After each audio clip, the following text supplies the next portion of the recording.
ورحمة الله. عاملين ايه في السيشن الرابع من نتعلم جرافيك؟ هكون معاكم النهاردة بإذن الله. قربنا نخلص الكورس، يمكن على نهاية الأسبوع ده والأسبوع الجاي نبتدي في كورس الفوتوشوب.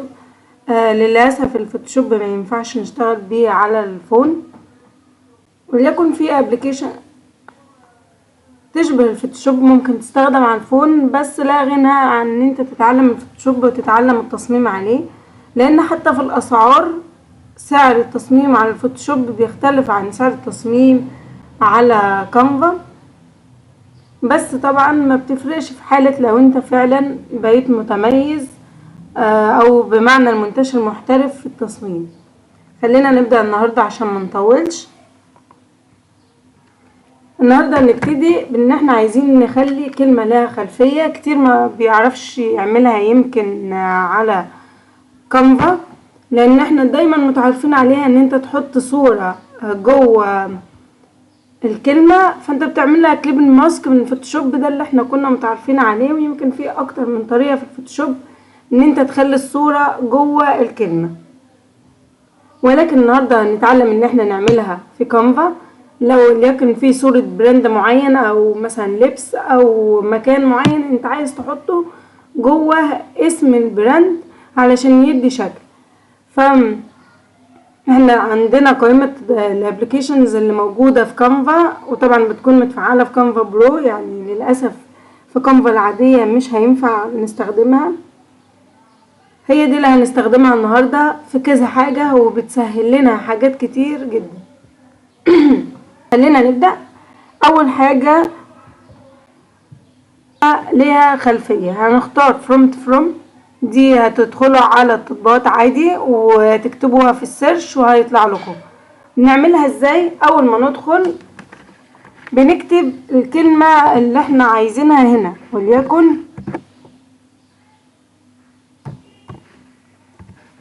كتبنا كلمة ايجيبت مثلا. هنبتدي ان احنا نختار الملف احنا عايزين نحط جواها العلم اللي احنا عايزينه. من هنا هنعرف ان احنا نختار فونت الكلام.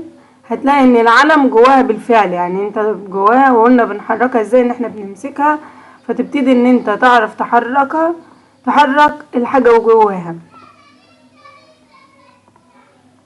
من هنا انت بتختارها، هل عايزها تكبر عليها ده الصورة، احجام الصورة. هنا احجام اللاين بتاعتها اللي بره، يعني عايزين شكلها ازاي، خطوط، الوان لو انت عايز تلونها بلون او بالوان مختلفة فتلاقي الحدود بتاعتها، يعني خليناها احمر وليكن. لو انت عايز تحط لها شادو، كل دي بتقدر ان انت تعدلها من هنا لحد ما توصل للصورة المتناسبة معاك. يعني اكتر صورة متناسبة معاك هي دي اللي انت بتقدر تستخدمها، وبعد كده بتحطها عادي. تقدر ان انت تحطها هنا،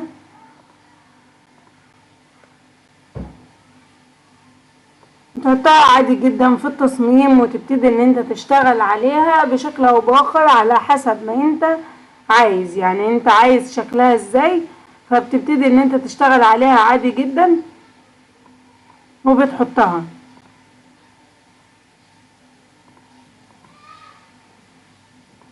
طبعا بتدي شكل للتصميم حلو جدا لو انت هتكتب اي كلمة وتخلي جواها اي فكرة. يعني في ناس بتكتب الكلمات وتحط جواها شكل شاطئ ومية في الرحلات، لما تكونوا بتعملوا اعلان عن الرحلات بيعملوها بهذا الشكل ويبتدوا ان هما يحطوها.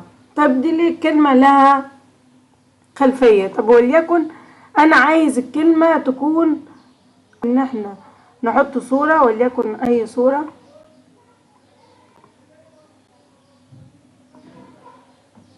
وليكن حطينا الصورة دي يعني سنج من الصورة يعني. بس لو دوسنا هنا بنحس ان احنا هنعدلها لفوق ولتحت، مش هنديها زاوية. يعني احنا بنكون عايزين نديها زاوية معينة فمش عارفين ان احنا نديها زاوية. احط لها زاوية ازاي؟ لو انا عايزة احط صورة برضو في الابليكيشنز بنيجي في ترانسفورم هنا ونختار الملف اللي احنا عايزينه، اي صورة احنا عايزينها.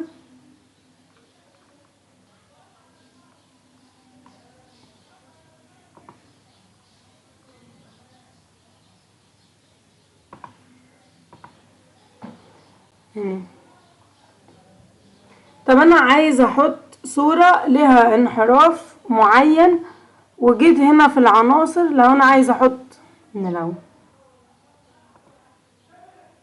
لو انا عايزة احط صورة معينة بس عايزها تكون بزاوية ما تكونش بوشنا كده، وبعمل كده بتستدير مش بتدينا الزاوية اللي احنا عايزينها. هنيجي برضو في التطبيقات ونختار ترانسفورم بتدي زاوية ان احنا نحاول نعدلها بزاوية معينة، وليكن اللوجو. فهنيجي هنا نحاول نحركه، هتلاقي ان هي بتدي بزاوية انت اللي بتتحكم فيها، عايزها تبان بإني زاوية، وليكن عايزين نعمل لها زوم بسيط ونحطها. شايفين الصورة اتحطت ازاي؟ اتحطت بهذا شكل. يعني دي برضو تتحكم في الدوران، ما تتحكمش في الزاوية. احنا حطيناها بزاوية، ممكن نحط شادو تحتيها. يعني لو انت مثلا عايز تعمل كأنك حاطط باب، فانت بتجيب حاجة زي كده، انت لو بصيت عليها من الجنب كأنك عامل فتحة في حيطة معينة. ده برضو استخدام كتير. يعني انت ممكن تستخدم اي صورة، ممكن تحط صورة باب وليكن وتعمله بالزاوية وتحطه كده. لو انت بتعمل شكل مبنى او عايز تقول ان الطريق ده هيوديك للنور مثلا، فبتحط باب مفتوح وتحطه بزاوية كده، وتحط جواه لايت فيدي اضاءة، وتحط جواه بره في مثلا ولد او شاب باصص جوه الباب. ولكن بتبقى في التصاميم شكلها جميل. لو عايزين في تصميم كورس معين وعايزين توصلوا للناس ايحاء ان الكورس ده هينقلكم من مكان لمكان تاني، فبكل الزوايا تعرف ان انت تحط التصميم بتاعك بحيث ان هو بيكون شبه ال3D. تقدر ان انت تحطه باي شكل وباي زاوية وتتحكم فيه. وطبعا عرفنا التحكم في الخطوط والتحكم في الالوان بتاعته، كل ده تقدر ان انت تتحكم فيه. في ابليكيشنز مش هنتكلم عنها كتير، يعني احنا يعتبر لحد ما عارفينها، زي الكيور احنا خدناه قبل كده. بس في واحد جديد يمكن اللوجو ماركر انت بس بتديله فكرة عن المكان اللي انت عايز ليه لوجو. يعني ايه؟ انا عايز لوجو معين لشركة سياحة، وليكن شركة سياحة.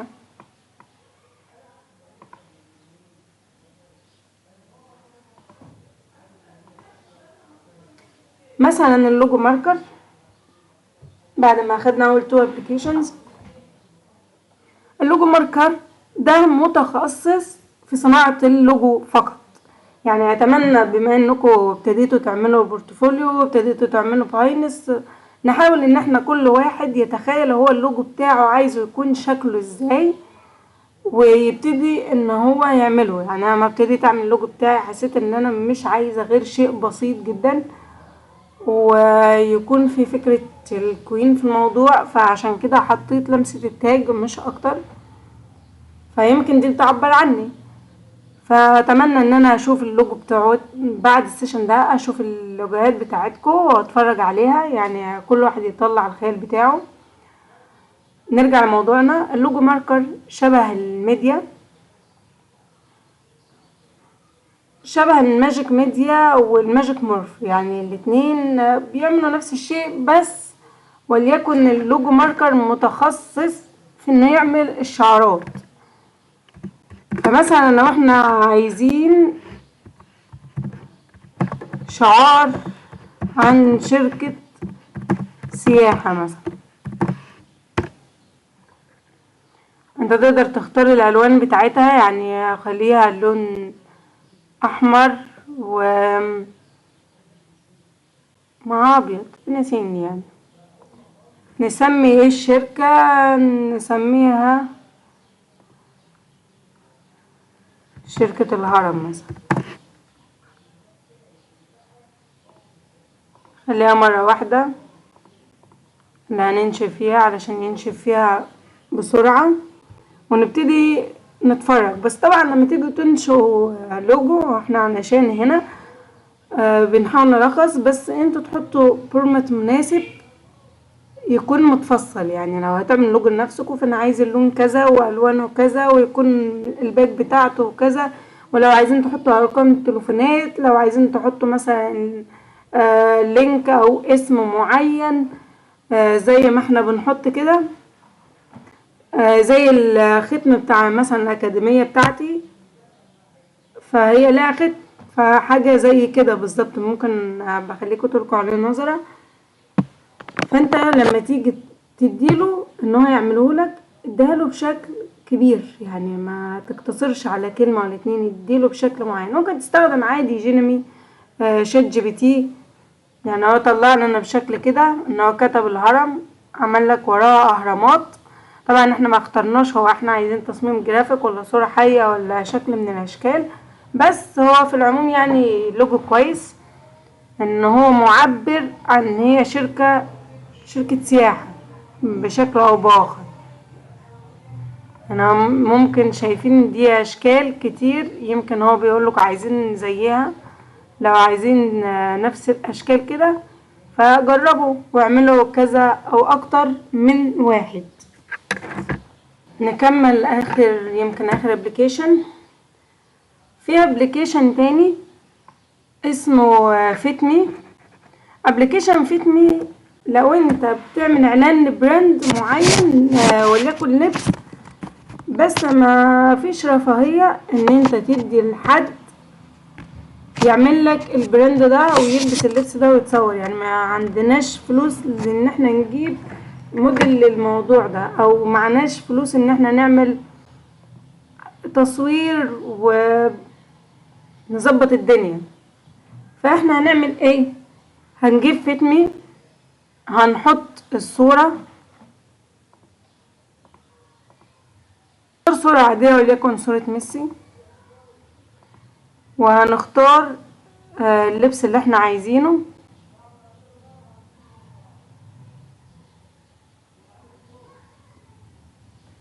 ونبتدي ان احنا يلبس لنا ميسي التيشيرت بتاع الزمالك اللي احنا عايزينه او فانلة الزمالك اللي احنا عايزينها. صورة ميسي بفانلة الزمالك ظهرت زي ما احنا شايفين كده، لبس فانلة الزمالك هو نفس ميسي، نفس الوافة، نفس الشكل. يعني انتوا حتى لو صوركم انتوا شخصيا وعايزين تلبسوا نفسكم اي لبس غير باستخدام حاجة غير الاي مثلا يتغير الملامح يعني، فانتوا تقدروا تستخدموا كانفا ان هو ما غيرش ولا حاجة خالص من ملامح ميسي، من وقفته ومن طريقته، كل حاجة زي ما هي، وفقط ان هو لبسه التيشيرت بتاع الزمالك اللي لاقي عليه فانلة الزمالك والله. طب انا عايزة اظبط دول وهما الاتنين، مش هقعد انقل واحد واحد، فهعمل ايه؟ هبتدي ان انا احددهم، وحتى ده معاهم حددهم التلاتة ولا اربعة كده، واعمل تجميع. يعني تجميع ان انا ربطتهم مع بعض، هحركهم هيتحركوا كلهم، مش هحرك واحد بس.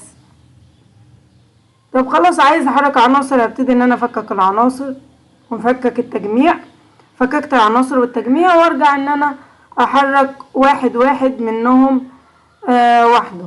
بس غير كده يعني نخليهم ان هم مترابطين عشان نعرف ان احنا نحركهم سوا. طيب وليكن احنا المرة اللي فاتت عرفنا ان احنا ازاي بننقل نمط معين لنمط تاني. يعني كنا بنحط الصورة ونشوف الصور اللي هنا في التصاميم وناخد النمط بتاعها. فافرض انا مثلا كتبت اي كلمة، بما ان زمالك وليكن كتبت زمالك، وابتديت ان انا اديها تأثيرات واديها شكل معين واكبرها واخلي شكلها كويس، واحاول ان انا اظبطها بشكل او باخر، وغيرت اللون بتاعها. ومن كتر ما انا عملت كده يعني تعبت، فانا عايز اكتب كلمة تاني. هدي عشان لو ما يزعلوش.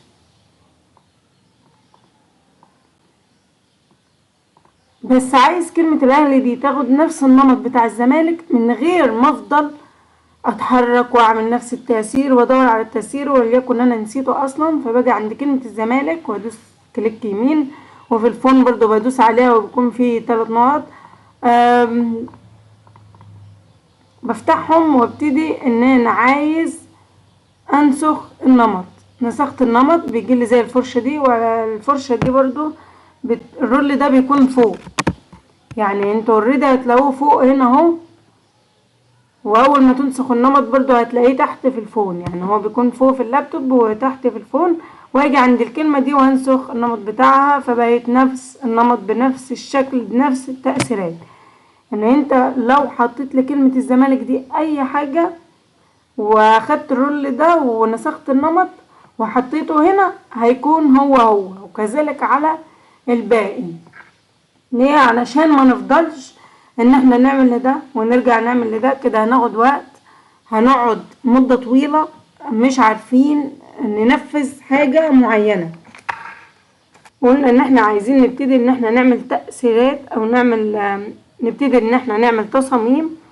وعلشان نعمل تصاميم، ولو انا بعمل اعلانات فانا همسك البيج فهو هيقول لي اعمل تصاميم واعمل اعلان، فلازم اعرف ايه اللي في مكتبة الاعلانات، وليكن فيسبوك مثلا اكتر الصور اللي موجودة او اكتر الصور اللي ممكن اخد منها فكرة. فباجي عند مكتبة الاعلانات بتاع فيسبوك، انا مثلا كاتبة معلمين، فابتدي ان انا اشوف الديزاينز بتاع المعلمين. يعني انا عايز اعمل اعلان لمعلمين، مدرس بعتلي وعايز اعلان شكله حلو عشان هيعمل له اعلان ممول، فانا ابتدي اتفرج. يعني الاعلانات في كل البلاد مش بلد واحدة. انا بدخل هنا خالص، باجي هنا عند ميت وابتدي ان انا اعمل سيرش وبختار جميع الاعلانات. يعني انا مش عايز اعلان في بلد واحدة او في اي فئة معينة مثلا، فانا اخترت في كل الفئات. ابتدي ان انا اتفرج على الاعلانات. يعني الاعلانات دي هنا ده مش احسن حاجة، ده مش احسن حاجة برضو، بس يمكن عشان اعلان بسيط ممكن ده منظم شوية.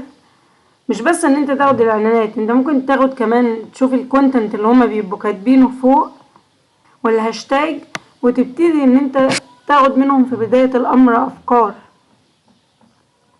يعني ده كويس لحد ان هو بسيط مفهوش كتير، بس مفهوش غير كام حاجة كده ظاهرين الفكرة والمعنى. كذلك بتاع الازهر الشريف، والالوان متاخدة من الشكل الجامعي، يعني مش مستخدم غير يمكن 3 الوان لا اكثر.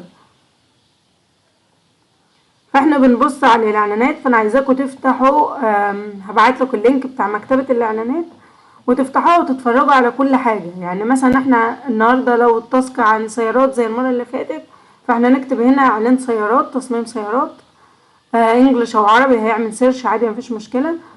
ونبتدي ان احنا ننزل لتحت ونتفرج وندي كمان وجهة نظرنا، الاعلان ده وحش، الاعلان ده حلو، الاعلان ده مش كويس، الاعلان ده مش احسن حاجة.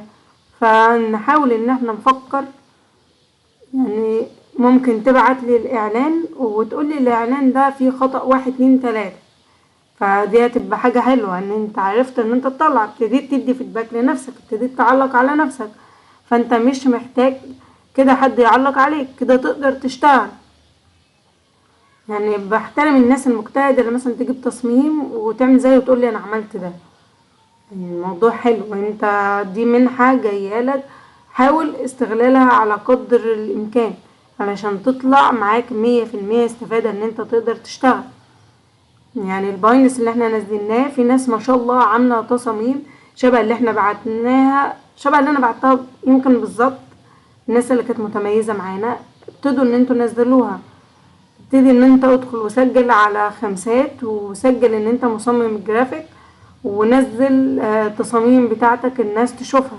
وكل ما تعمل تصميم حلو نزله، وحاول تمسح بقى اللي هو ما بقاش عاجبك. يعني كل ما هتتعلم هتلاقي ان الحاجات اللي ورا ما بقتش عاجباك، لان انت مستواك ما شاء الله اتطور. فدي مكتبة الاعلانات بتاعتنا. طيب عايزين نعمل اعلان مثلا اليوتيوب، لو الناس عايزة تبتدي محتوى يوتيوب، فيسبوك، انستجرام، اي حاجة، عايزين نعمل اعلان اللي بيكون على الغلاف للفيديو من بره. فانا عايزة اعمل اعلان هنا، ابتدي بالصفحة، اعمل اعلان واحطه من بره ويكون شكله حلو ويجذب الناس وما يكونش فيه حاجات كتير. يعني هنا لونه ازرق مثلا، فاحنا بنسبة الالوان كولر هارت ده يا ريت الناس تفتحه. هو بيديك الالوان اللي ممكن تتماشى مع بعضيها، علشان في ناس كتير عندها مشكلة في الالوان وبتكون حاطة الوان كتير في نفس الديزاين، وبيكون الوضع مرهق. الوضع فعلا بيكون ان حد يبص في التصميم بتاعك مرهق. فحاول ان هو بيديك تدريج الالوان، انت لا تزيد في تصميمك عن 3-4 الوان بالكتير جدا. يعني 4 الوان كده انت خلاص خرجت عن الدنيا. حتى هو هنا مديك مثلا تدريجات 4 الوان يتماشوا مع بعض، ماشي ال4 الوان مع بعض، يعني متستخدمش الوان خارجيه. عشان كده انا بقول لك حط الاليمنتس الاساسيه وابتدي ان انت صمم عليها، خد منها الالوان. هي بيكون فيها اوريدي تدريجة الالوان اللي تتماشى معاها، فخد منها في اول الامر عشان ما تتعبش نفسك. نرجع لموضوعنا هنا، اليوتيوب وليكن، فاحنا عايزين نعمل هو اليوتيوب هيكسبنا فلوس بما ان السيشن التالتة.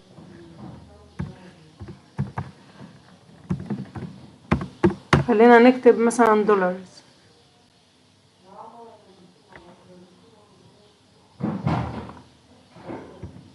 كتبنا دولارز جاب لنا صور كل الدولارات اللي ممكن نحطها. نختار ممكن نختار الدولارز دي، نصغرها، نختار درجة من درجات النبيتي ونشتغل عليها.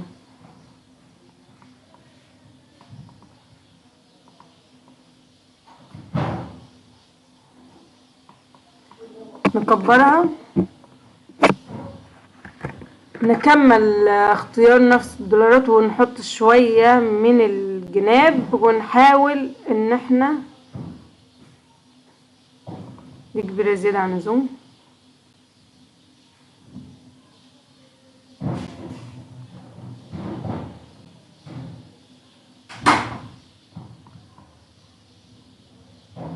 ان احنا نبتدي نحط الفلوس هنا، نحاول ان احنا نقلل شفافيتها خالص. ده اللي بيكون قصدي لما اقول لكم قلل شفافيتها، يعني يا دوب ان احنا شايفينها لا اكتر ولا اقل. صغرها،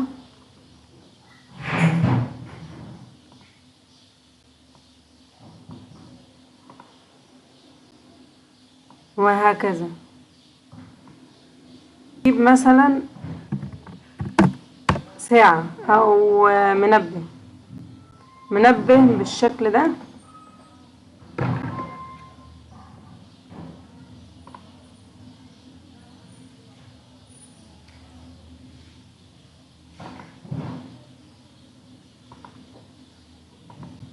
ونعكسه الناحية التانية ونحطه ايه هنا، ان هو جاي اصلا بالشادو بتاعه فالموضوع احسن. نحطه هنا، نكبره، نطلعه لفوق،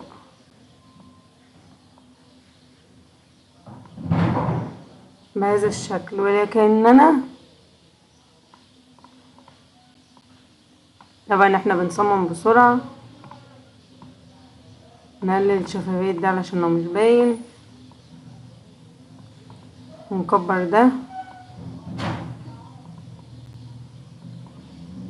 الفلوس اللي ورا ننزلها سيكة، ونبتدي هنا هنحط لايت وهنا هنحط برضو لايت بس، وهنا هنكتب التكست بتاعنا وفر دخل من كانفا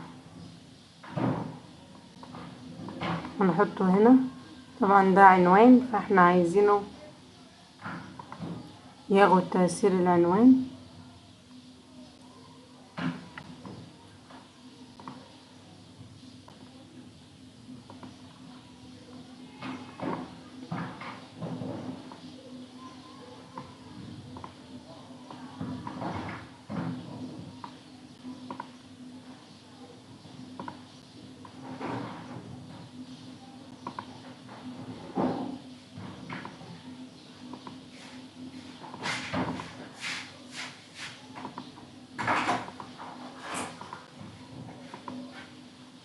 التأثير مش ماشي معاه، فاحنا هنغير له التأثير.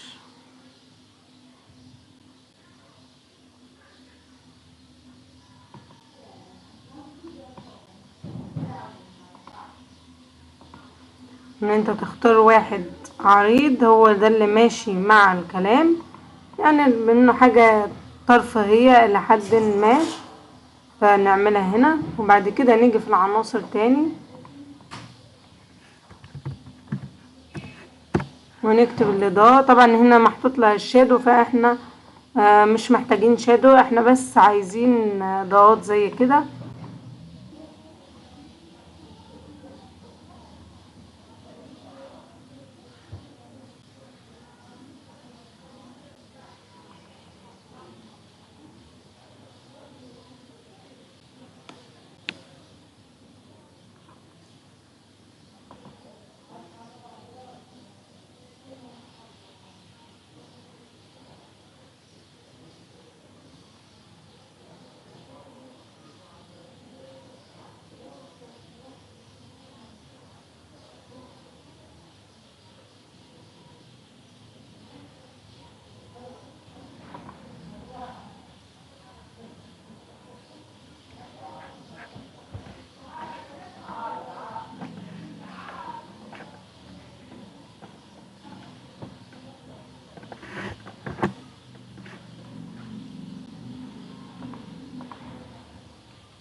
هنحط من هنا اضاءة ونعليها فوقها شوية،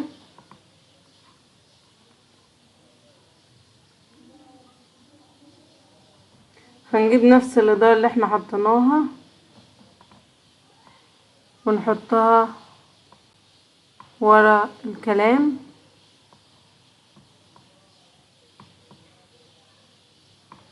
بس هنقلل شفافيتها، مش عايزينها كبيرة.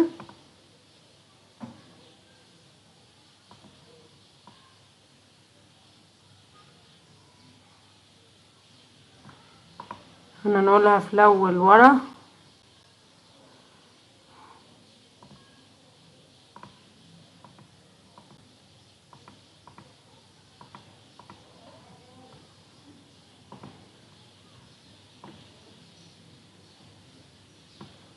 حاجة بسيطة ان انت تبتدي ان ازاي توفر دخل من كانفا، لا اكتر ولا اقل، مجرد في وقت بتتكلم عن وقت صغير بس وتوفر فلوس في اقل وقت. فهي دي الفكرة اللي انت عايز تديها للناس بشكل معين. استخدمنا لونين لا اكتر ولا اقل، 3 لونين ولون الفلوس 3 الوان، وظبطنا ان احنا من غير حاطين فلوس وساعة والخط المتناسب. الخط ده شبه الخط الفني شوية، فبنستخدمه مع الحاجات الترفيهية. لو انت هتعمل اعلان لمدرس، اعلان لمستشفى، اعلان لدكتور، فانت بتستخدم الخط الكلاسيك اللي هو حازم. انت هتستخدم ده علشان هو ده اللي هينفع مع الكلام وطريقتهم. طبعا لو انت عايز تعمل حاجة زي كده لليوتيوب فبتكون 1080 في 1920، فاحنا بنستخدمها لليوتيوب.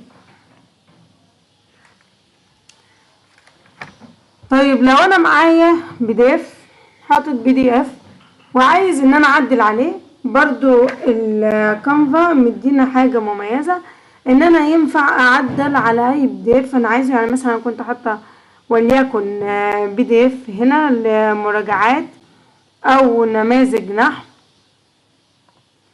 فانا بحطها. ادي نماذج نحو مثلا بتكون مكتوبة طبعا بي دي اف. في كتير بيكون عايز يعدل على البي دي اف بس مش عارف، يضطر يحوله وورد، يعني موضوع كبير. فانت مجرد ما بتدخل البي دي اف بتجيبه بتمسكه وبتحطه بتسيبه هنا، فبيدخل على طول على البي دي اف. بيبتدي ان كل حاجة بتتحول لير، وتقدر تتحكم في اي layers انت عايزها من كل اللايرز دي، بتتحكم فيها عادي جدا زي ما انت عايز. بتقدر ان انت تستخدمها بشكل او باخر.